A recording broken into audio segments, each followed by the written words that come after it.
Amen. Alors, j'aimerais nous proposer deux textes de base. Et à ces deux textes, nous allons lire quelques textes complémentaires. Nous allons lire donc dans le livre de 1er Timothée, tout autant dans la 1 Timothée, chapitre 1er, le 2 premiers versets. 1 Timothée, chapitre 1er, versets 1 à 2. Et ensuite, nous lirons 2 Timothée, chapitre 1er, versets 1 à 2 également. Le Saint-Esprit a déposé dans notre cœur ce matin de nous exhorter, de partager avec nous sur un thème simple que nous avons intitulé « La prière de Paul pour Timothée ». La prière de Paul pour Timothée. Vous savez, le livre de Timothée que nous avons lu, c'est un livre qui porte le nom de Timothée, mais ce n'est pas écrit par Timothée. Ce livre est écrit par l'apôtre Paul. L'apôtre Paul, qui était-il? L'apôtre Paul était un grand apôtre de Jésus-Christ. Certes, il n'a pas vécu physiquement avec Jésus-Christ, mais il a accompli de grandes choses, plus que même les disciples au Bazagina Yesu physiquement. L'apôtre Paul, c'est quelqu'un que Dieu avait utilisé pour apporter l'évangile aux nations que nous sommes. Dieu l'a beaucoup utilisé, il a écrit plusieurs livres, plus que Pierre, plus que Jean, plus que Matthieu. Dans le livre de Timothée, c'est un livre qui est écrit par l'apôtre Paul. Et si nous regardons le ministère de cet homme Paul, cet homme avait eu plusieurs enfants dans la foi. L'apôtre Paul a eu plusieurs enfants dans la foi. Et parmi ces enfants, il y a celui-ci qu'on appelle Timothée. Paul aimait beaucoup son enfant ainsi que son collaborateur Timothée. Et les récits que nous avons lus dans 1 Timothée, la Bible nous parle de Paul qui venait d'être libéré de sa première captivité. Il était emprisonné à Rome, tout ça, il était emprisonné dans la prison. Et après sa sortie de la prison, il s'est retrouvé à Macédoine et Timothée était à Éphèse. Et de Macédoine, Paul écrit une lettre à Timothée. Il l'encourage de pouvoir enseigner l'évangile, de pouvoir bien paître les brebis de Dieu qui se trouvait à Éphèse. Mais la chose qui m'a beaucoup plus intéressé dans cette lettre de Timothée, Paul est en train de faire à Dieu pour Timothée une prière. Paul adresse à Dieu une prière en faveur de Timothée. Et dans le contenu de cette prière, Paul fait mention de 3 choses. La première des choses, la grâce. La deuxième des choses, la miséricorde. Et la troisième des choses, la paix. Vous savez, si vous lisez les commentateurs bibliques nous disent que Timothée était un jeune, il avait moins de 40 ans. Et je crois qu'à cet âge, Timothée avait des ambitions. Timothée avait besoin de stabiliser sa vie. Timothée avait besoin de connaître du succès. Peut-être il avait besoin de se marier. Peut-être il avait besoin de progresser, d'amasser des richesses, de faire des exploits. Je pensais que Paul allait faire une prière à Dieu pour que Nzamba pambola Timothée. Nzamba pèse à Timothée par richesse. Nzamba a élevé Timothée. Nzamba a stabilisé le ministère de Timothée. Mais surprenant, Paul, au lieu de demander la richesse pour Timothée, Paul, au lieu de demander, je ne sais pas, la bonne santé, parce que si vous lisez même dans le même livre, la Bible nous parle que Timothée avait un peu de fréquents malaises. Il y a Paul a recommandé un peu du vin pour sa santé. Il avait un peu de problème de sa santé. Mais Paul, dans sa prière, au lieu de demander à Dieu de guérir Timothée, mais Paul demande quoi? La grâce, la miséricorde, ainsi que la paix. Bien-aimé dans le Seigneur, j'aimerais te dire ce matin que tout ce que tu peux chercher dans la vie, les richesses, le mariage, je ne sais pas, la gloire, le succès, la promotion, Dieu l'a caché dans ces 3 choses. Le mariage que tu cherches, Dieu l'a classé dans la grâce. L'élévation que tu cherches, Dieu l'a placé dans la miséricorde. La bonne santé que tu cherches, Dieu l'a placé dans la paix. L'adresse pour retrouver le mariage, ça s'appelle la grâce.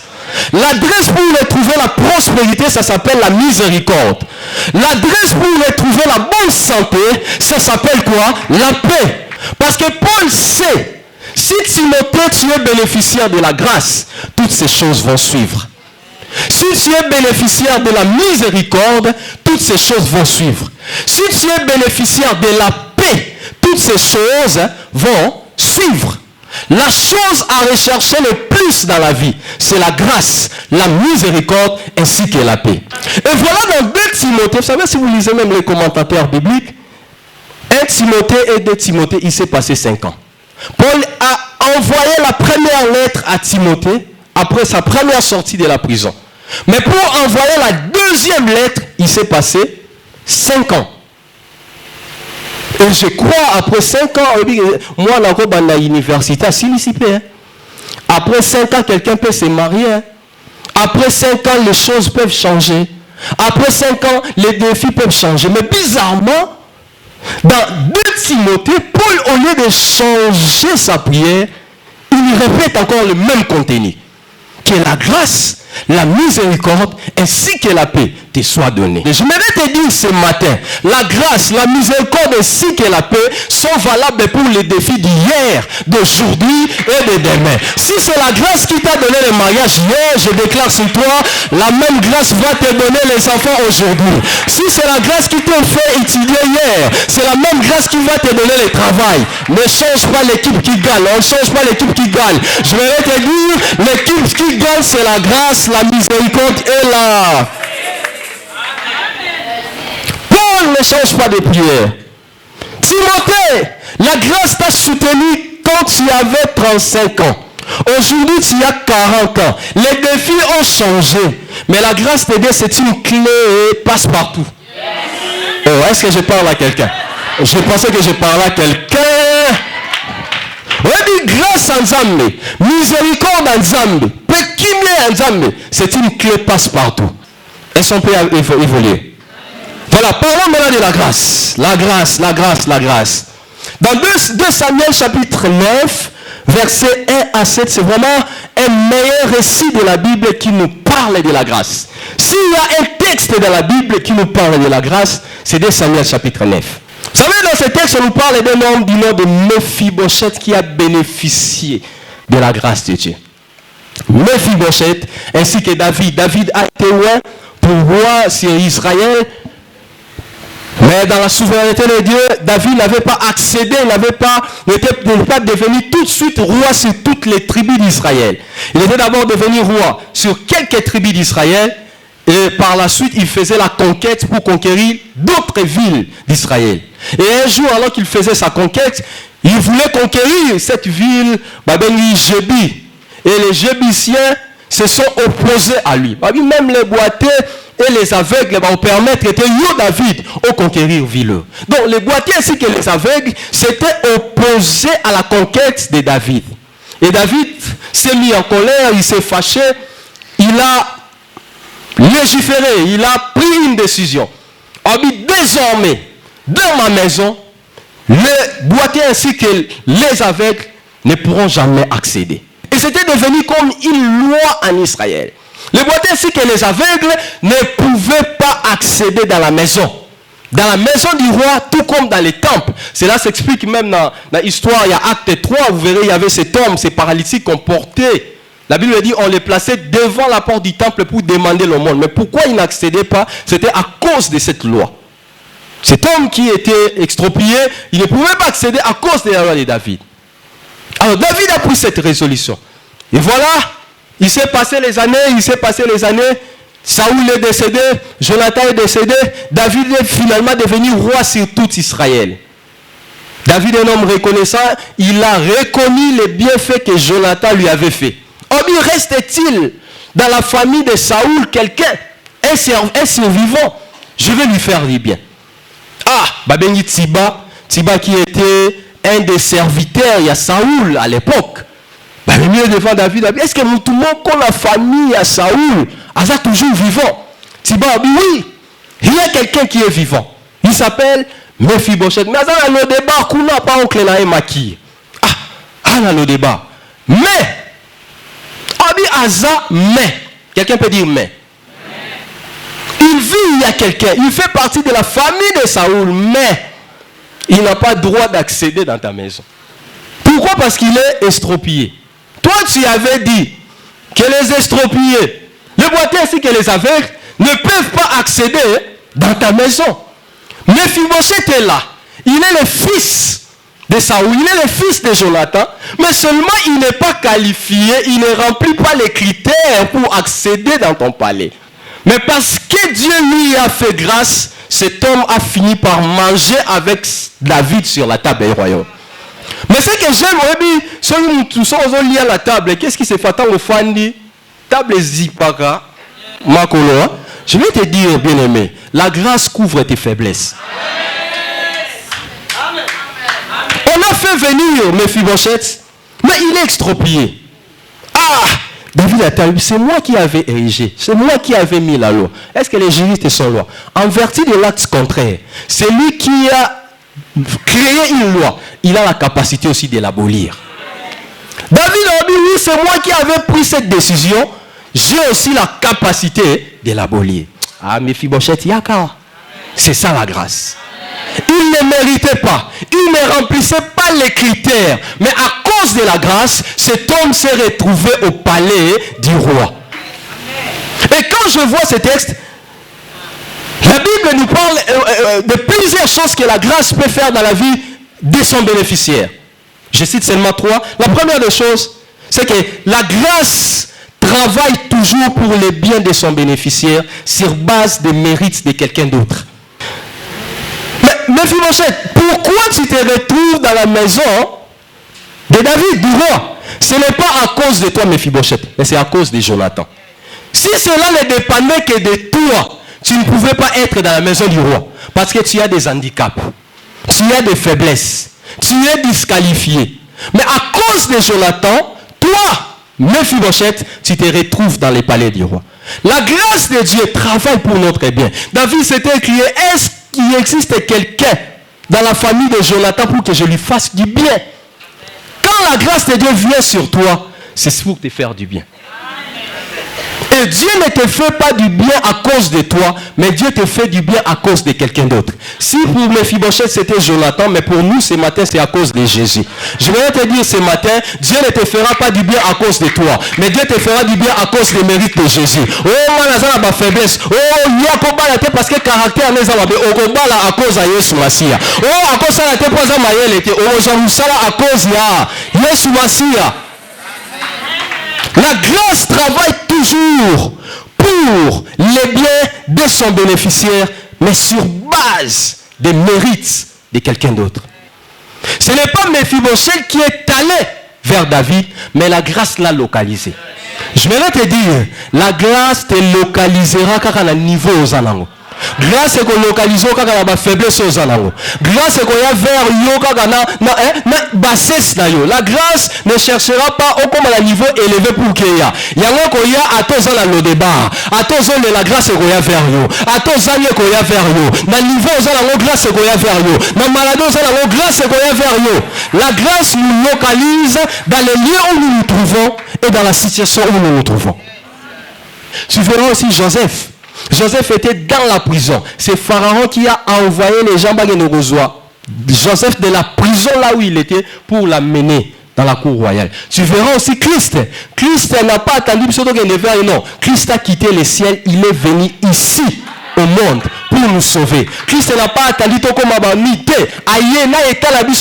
il a quitté le confort pour venir ici sur la terre. Je voudrais te dire, la grâce va quitter le ciel pour venir là où tu es, pour venir dans ta bassesse, pour venir dans tes humiliations, pour venir dans ta maladie et pour te relever dans un niveau meilleur. C'est ça la grâce. C'est ça la grâce. Christ est venu au monde alors que nous étions encore des pécheurs. Nous étions encore perdus. Mais Christ a quitté le ciel, il a fait un mouvement, il est venu vers nous. La grâce fait toujours des mouvements. La grâce se déplace. Je lève ma main droite ce matin et je déclare que la grâce se déplace en ta faveur. Que la grâce se déplace en faveur de ta santé. Si tu crois en cette parole, aide-moi, dis très fort Amen. Je bénis 2 personnes qui disent Amen ce matin.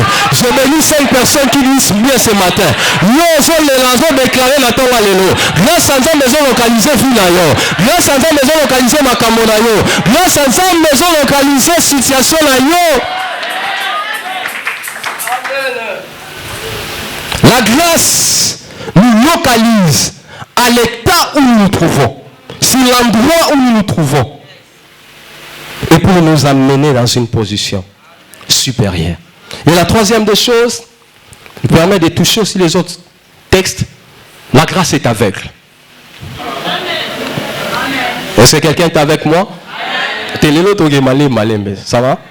La grâce est comment? La grâce est... Ok, la story, la grâce est... Et puis pourquoi une grâce est aveugle? Est-ce que la goloba? Est-ce qu'on peut parler? Tu sais pourquoi la grâce est aveugle? Oui, ils sont dans le livre à Genèse. Genèse chapitre 27. Ils ont parlé d'un usurpateur du nom de Jacob. Jacob était un voleur, un escroc, un usurpateur. À cause de son nom, il était disqualifié à la bénédiction de son père Isaac. Il ne pouvait pas bénéficier de la bénédiction de son père Isaac. Et voilà Isaac, sentant sa mort venir, il appelle son enfant qu'il aimait le plus, Esaïe. Ah oui, Esaïe, oh, va, fais pour moi un repas. Bon, mais là, gibier, mais là, Nalia, si Nalia n'a pas peli, je vais te bénir. Leur maman était à côté à Yoki Abi Jacob. Voilà les plans de ton père. Il y a gibier, oh, il y a qui est au Luka, mais il y a Anandako. Boma, et puis sa papa, il va te bénir. Jacob a pris les gibiers, il l'a tué, il l'a amené auprès de son père. Bizarrement, Isaac qui voulait bénir Ésaü, au lieu de bénir Ésaü, mais il a béni Jacob. Mais qu'est-ce qui avait fait qu'Isaac bénisse Jacob? C'est parce que Isaac était aveugle. Si Isaac voyait, il ne pouvait pas bénir Jacob. C'est parce qu'il était aveugle, il s'est trompé. Mais si on a 6 000 ans, mais mon nom, pourquoi? Qu'est-ce qui a favorisé? Qu'est-ce qu'il avait induit en erreur? C'est son aveuglement. Oui, la grâce de Dieu te bénira sans regarder à tes diplômes. C'est ça la grâce. La grâce de Dieu te bénira sans regarder à tes diplômes. Mais la grâce est... L'aveuglement de la grâce. Est-ce que je parle à quelqu'un?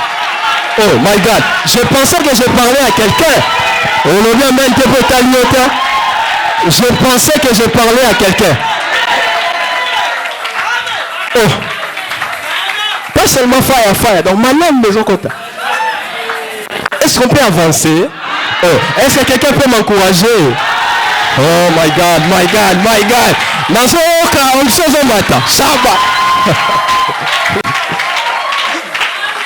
La grâce est aveugle. Ça veut dire, Dieu, s'il veut te bénir, il ne va pas regarder à tes diplômes. Si Dieu veut t'élever, il ne va pas regarder à tes relations. Si Dieu veut t'élever, il ne va pas toujours regarder à tes compétences. Parce que la grâce est aveugle. La grâce ne regarde pas assez à quoi tu es capable de faire. La grâce ne regardera pas à tes potentiels. Mais si la grâce décide de te bénir, elle sera aveugle.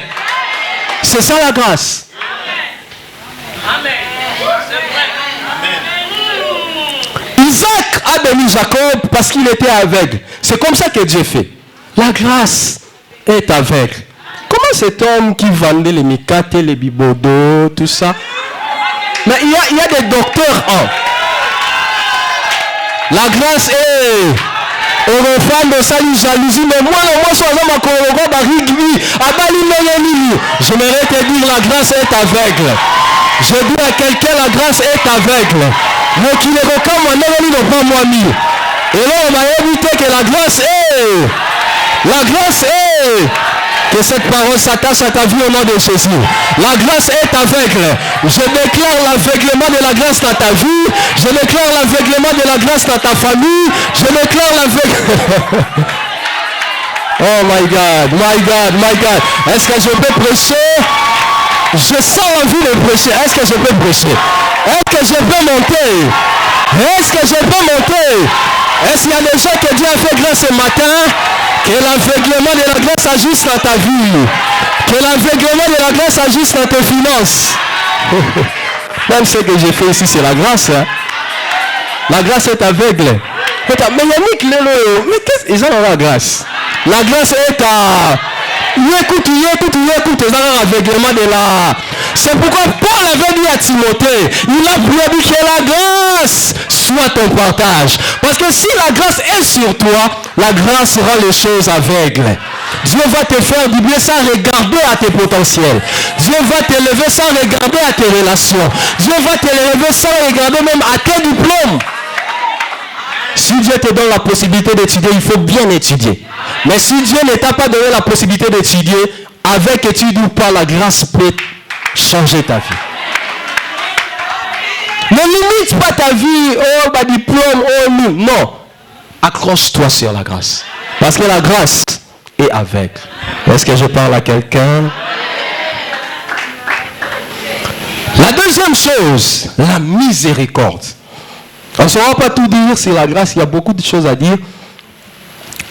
La miséricorde. Dans Jean 8, il est question de cette femme qui était surprise en flagrant délit d'adultère. Ah, c'est qu'elle était mariée. Son père de l'adultère. Certainement. Bakani en flagrant délit. Parce que les gens aiment condamner. Hein? Les gens aiment condamner. Wow. Et qu'est-ce qu'ils ont fait? Ils ont pris la loi de Moïse, ils ont brandi. Moïse avait dit que ceux qui bakani moi si na flagrant ils ont mérité pénal lapidation. Donc il n'a même pas le droit de rester même pendant un jour, ça impie. Il faut isoler. Akufa. Et puis pendant qu'il disait ça, il y a un coma dans ma belle pour la première fois. Ça l'a mouki. Ah oui, on a la salle l'issoum. Non seulement l'adultère, n'importe quel issoum. Parce que l'issoum, c'est pas seulement l'adultère. Il y a qu'on a la bataille, ça orgueil, ça orgueil. Il y a aussi l'issoum, ça orgueil. Jalousie, pas l'issoum. Hein? Parce que toi, tu limites. Mais oh, Abouda Rabatabou, l'issoum, c'est la boudité, l'issoum, c'est belé. Il y a besoin de la part à l'issoum là. Il y a besoin de moins flexible, il y a moins équilibre. Il faut qu'on Jésus écrivait par terre. Ah oui, oh, il y en a la soumongata bambali bang. Asanya la zokomana. Atombo la mutubwe. Akiti ce soit commis. Il a écrit combien de fois? Je vais te dire, il y a une deuxième écriture pour toi. La première écriture, c'était une écriture de la condamnation. Mais la deuxième écriture, c'est une écriture de la libération. Si les gens t'ont condamné pour la première fois, mais la deuxième fois viendra, il y a une seconde chance pour toi. Je lève ma main et je déclare. Je lève ma main et je déclare. Est-ce que je peux prophétiser sur quelqu'un? Est-ce que je peux prophétiser sur ta vie? Oh, tu ne m'encourages pas. Est-ce que je peux prophétiser sur ta vie? Si on t'a condamné hier, je déclare une nouvelle chance pour toi. Une seconde écriture. Et ça, la maponayo. Christ a écrit pour une seconde fois.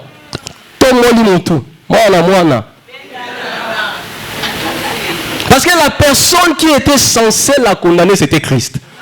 Parce que seul Jésus-Christ n'avait jamais commis les péchés. Parce qu'il n'avait pas de péché en lui. Jésus-Christ n'avait pas la nature pécheresse. C'était un bâtiment formé encore. Christ a été déposé dans les ventres des Marie. Nous tous, nous vivons avec la nature pécheresse. Mais Christ, zéro. Il a été déposé. Il y a Soumokate, attends la licanisirien. Donc c'est lui qui était censé le condamner. Moi aussi, je ne te condamne pas. Va, mais ne pêche pas. Vous savez, quand je regarde ces textes nous montrent la différence entre la grâce et la miséricorde. Pourquoi Paul ne s'est pas limité à prier en faveur de Timothée uniquement pour la grâce, mais il a renchéri, il a aussi demandé la miséricorde. Parce que la grâce, ce n'est pas la miséricorde. La miséricorde, ce n'est pas aussi la grâce. Suivez-moi bien. La grâce...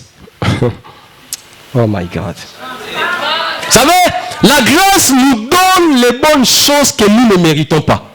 Tandis que la miséricorde nous refuse les mauvaises choses que nous méritons. C'est ça la différence. Dans la grâce nous donne les bonnes choses. La grâce agit pour les bonnes choses. Ça nous donne les bonnes choses que nous ne méritons pas. C'est comme Méphibosheth. Il ne méritait pas entrer dans la maison du roi. Mais la grâce lui a octroyé croyez cela. La miséricorde maintenant ne nous donne pas les mauvaises choses que nous méritons. Cette femme méritait l'abomination, mais à cause de la miséricorde, Dieu lui a privé de ces mauvaises choses. Vous savez, la grâce ouvre la porte aux bonnes choses, alors que la miséricorde ferme la porte aux mauvaises choses. C'est ça la différence. C'est pourquoi dans la vie, il faut rechercher et la grâce et la miséricorde. Mais le point commun entre les deux, c'est que et la grâce et la miséricorde sont plus fortes et plus puissantes que la loi. Parce que vous verrez, pour le cas de Mephibosheth, il y avait une loi érigée, une loi établie par David. Et pour le cas de cette femme, il y avait aussi la loi de Moïse. Mais ces deux personnes ont vécu au-delà de la loi. Vous savez, dans nos vies, il y a des lois de veuvage, des lois de Soyibébé. Famille la loi qui bobola pour la famille Abisso. Batu babonga raté loi qui bobola. Je vais te dire, biso la famille so, et ça loi de richesse. Dans notre famille, il y a telle loi, il y a telle loi, il y a telle loi. La chose dont il y a besoin, c'est la grâce et la miséricorde. Parce que la grâce et la miséricorde sont plus puissantes que la loi. Mephibosheth s'est retrouvé au palais du roi malgré la loi de Moïse.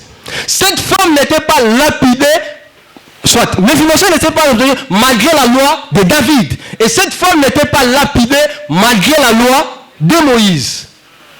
La grâce et la miséricorde sont plus puissantes que la loi.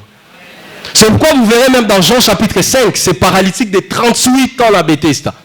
Cet homme n'était pas guéri. Il a fait 38 ans de sa maladie.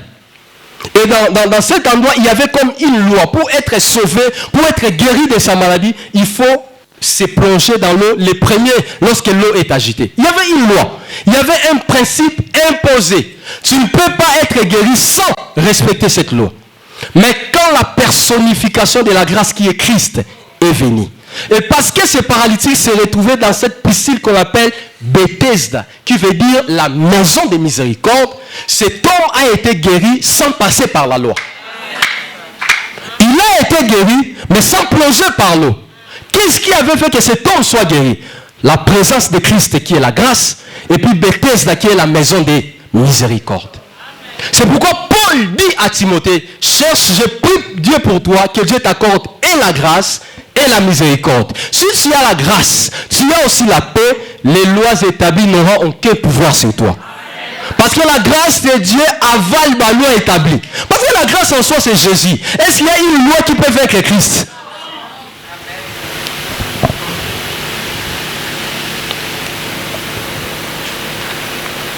La troisième des choses pour chuter et puis on va prier, c'est la paix.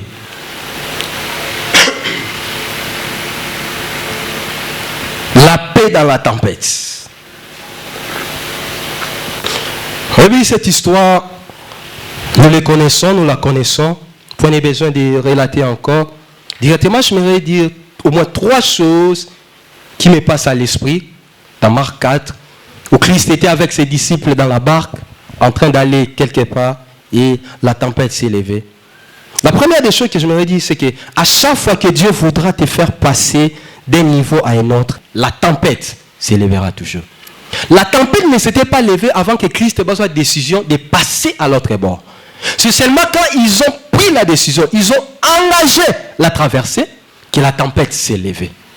C'est pourquoi je voudrais te dire, quand tu vois des tempêtes s'élever dans ta vie, les épreuves, les difficultés, ces choses-là sont des signes indicateurs que Dieu veut t'amener à un niveau supérieur. À chaque fois que Dieu voudra te faire passer d'un niveau à un autre, la tempête s'élève toujours. C'est pourquoi il ne faut pas être un chrétien planichant, mais je ne comprends pas la vie, les épreuves. Non. Une nouvelle étape se cache dans cette tempête-là.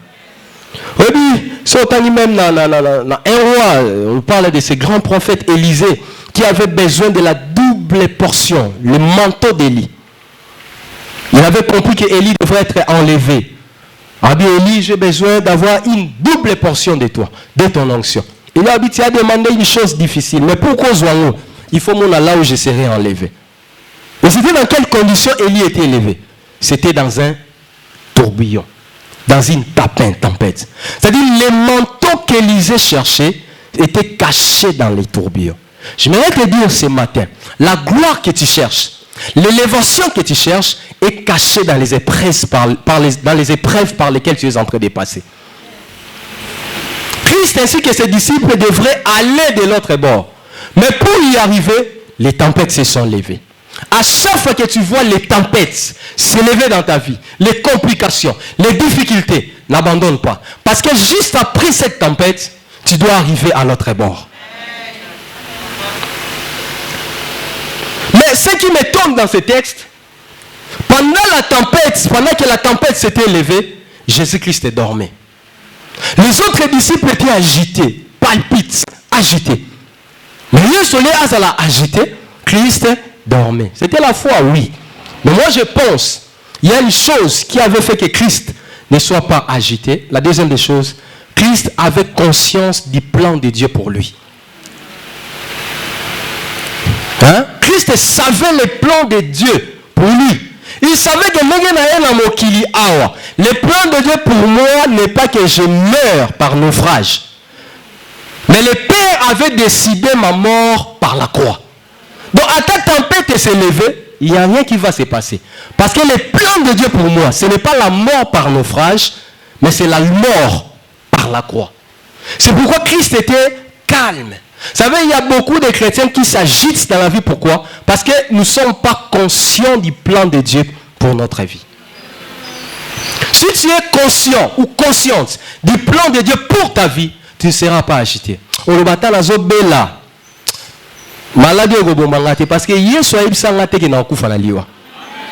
que c'est ça le plan de Dieu. Vous savez, le plan de Dieu, c'est dans Jérémie 29 ans. Je connais les projets que j'ai formés sur vous. Les projets de bonheur et non de malheur. Donc même si aujourd'hui je vis les malheurs et les calango, parce que ce n'est pas dans les plans de Dieu. Je me vais déclarer sur toi. Si Christ n'était pas mort, parce qu'il n'était pas appelé de mourir par naufrage, je peux maladie aller au Bomayote. Parce que ce n'est pas inscrit dans les plans de Dieu. Et la dernière des choses, pour comprendre rapidement, la méthode que Jésus a utilisée pour calmer la tempête. La méthode que Jésus a utilisée pour calmer la tempête. Et puis, Jésus pour faire arrêter la tempête, Jésus n'a pas imposé les mains sur les apôtres. Qui recevaient la paix. Soyez tranquilles. Devenez tranquilles. Non. Vous savez, Christ, je vais finir par là. Christ, pour te procurer la paix, il ne va pas t'imposer les mains. Reçois la paix. Reçois la tranquillité. Non. Christ a fait quoi? Il a arrêté la chose qui produisait la peur. Et puis, il va faire quoi? Il va arrêter et c'est ça ce que Christ a fait. Il n'a pas prié pour les disciples, mais il a arrêté la tempête. J'ai prié Dieu pour toi ce matin.